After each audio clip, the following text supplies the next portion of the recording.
Welcome back to my YouTube channel as Exampur 2022 की current affairs 14 जून की।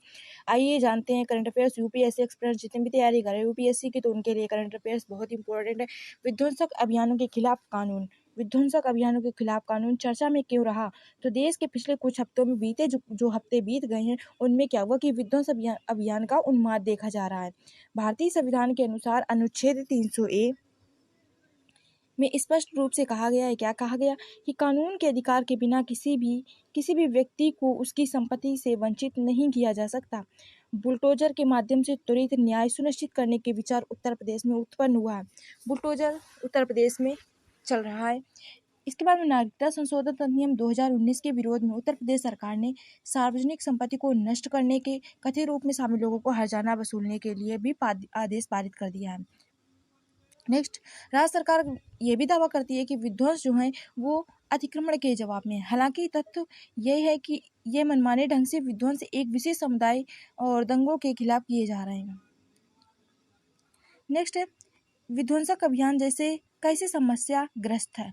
पर्याप्त आवास का अधिकार। आवास का अधिकार भारतीय संविधान के अनुच्छेद 21 के तहत में मौलिक अधिकार है।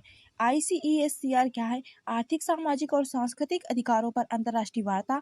ICESCR का आर्टिकल 11.1 में पर्याप्त भोजन, कपड़े और आवास रहित परिवार के लिए जीवन स्तर की स्थिति सुधारने के लिए मान्यता दी गई है। इसके अलावा इसके आर्टिकल 11.1 के तहत पर्याप्त आवास अधिकार जैसे इन सभी को सुनिश्चित करने के लिए एक उचित कदम उठाने के लिए भी बाध्य किया गया है। ICESCR के तहत मान्यता प्राप्त अधिकारों, राज्यों और तथा प्रतिबंधों पर किया जा सकता है। मतलब जब कानून द्वारा इन अधिकारों की प्रकृति के अनुकूल और पूरी तरह से समाज के सामान्य कल्याण को बढ़ावा देने के लिए सीमाएं भी निर्धारित की गई हैं। हालांकि भाषण में दिए गए अधिकार जैसे कि पर्याप्त आवास के अधिकार में लगाए गए किसी भी प्रतिबंध इन अधिकारों का हनन नहीं हो सकता। ICESCR इन्हें विशेष रूप से आर्टिकल 5 में मान्यता देता है। अंतर्राष्ट्रीय मानवाधिकार कानून की रूपरेखा क्या है, आइए जानते हैं इसके बारे में।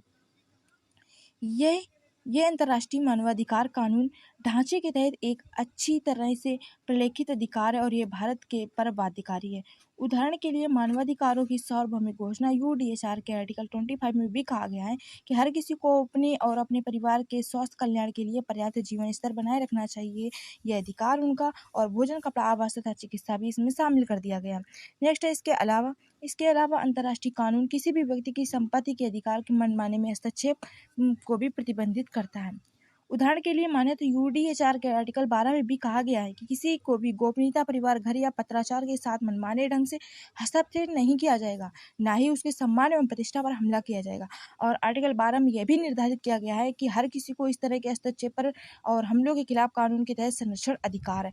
ICCPR क्या कहता है कि नागरिक और राजनीतिक अधिकार पर अंतर्राष्ट्रीय प्रतिज्ञापन ICCPR के आर्टिकल 17 में यह भी प्रावधान है कि प्रत्येक व्यक्ति एकल और सामूहिक रूप से संपत्ति के अधिकार और किसी को भी उसकी संपत्ति मनमाने ढंग से वंचित नहीं किया जाएगा। इसके बाद में नेक्स्ट क्या है, नेक्स्ट पढ़ते हैं। इस प्रकार किसी भी व्यक्ति की संपत्ति मनमाना हस्तक्षेप करना ये घोर उल्लंघन होगा। किसके तहत? ICCPR के तहत। सर्वोच्च न्यायालय के निर्णय, इसके बारे में सर्वोच्च न्यायालय क्या निर्णय लेता है, आइए उसके बारे में जानते हैं। ओल्गा टेलिस बनाम बॉम्बे नगर निगम निर्णय 1985 में लिया गया था। न्यायालय ने क्या निर्णय दिया? इन्होंने निर्णय दिया कि फुटपाथ पर जितने भी लोग रहते हैं उन्हें बिना तर्क के बल प्रयोग करे तथा उन्हें समझाने का मौका दिए बिना बदखल करना असंवैधानिक है। ये उनकी आजीविका के अधिकार का भी उल्लंघन है। मेनका गांधी बनाम भारत संघ 1978 में आया था। 1978 में आया था मेनका गांधी बनाम भारत संघ।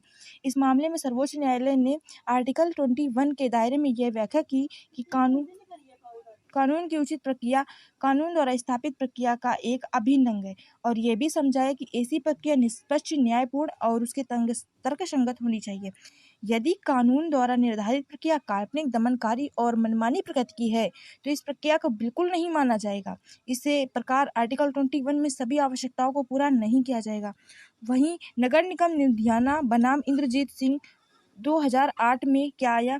इस मामले में सर्वोच्च न्यायालय ने यह स्पष्ट कर दिया कि नगर पालिका कानून के तहत नोटिस देने का अधिकार प्रदान किया जाएगा। नगर पालिका नोटिस दे सकती है, इस अधिकार का अनिवार्य रूप से पालन किया जाना चाहिए। देश के सर्वोच्च न्यायालय ने यह भी स्पष्ट किया कि कोई भी प्राधिकरण बिना नोटिस दिए और कब्जा करने वालों को सुनवाई के अवसर दिए बिना अवैध निर्माण हेतु सीधे विध्वंसक कार्य नहीं कर सकता।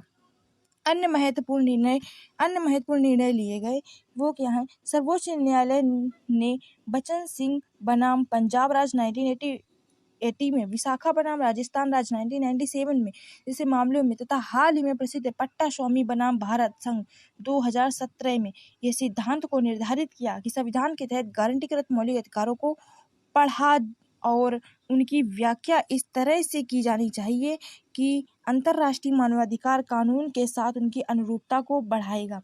उचित समय है कि भारत संवैधानिक व्यवस्था के संरक्षक के रूप में नगर पालिका कार्य कर रही है और कार्यपालिका शक्ति बेलगाम प्रयोग कर आवश्यक रोक लगाए। न्यायालय राष्ट्रवादी लोकाभिमान विमर्श का मुकाबला करने के लिए अंतर्राष्ट्रीय कानून का उपयोग करना चाहिए। आधिकारिक तौर पर कहा जाता है कि कृत्य दंडात्मक परिणाम के रूप में विध्वंसक अभियानों के औचित्य पूरी से आपराधिक न्याय स्थापित सिद्धांतों के खिलाफ है।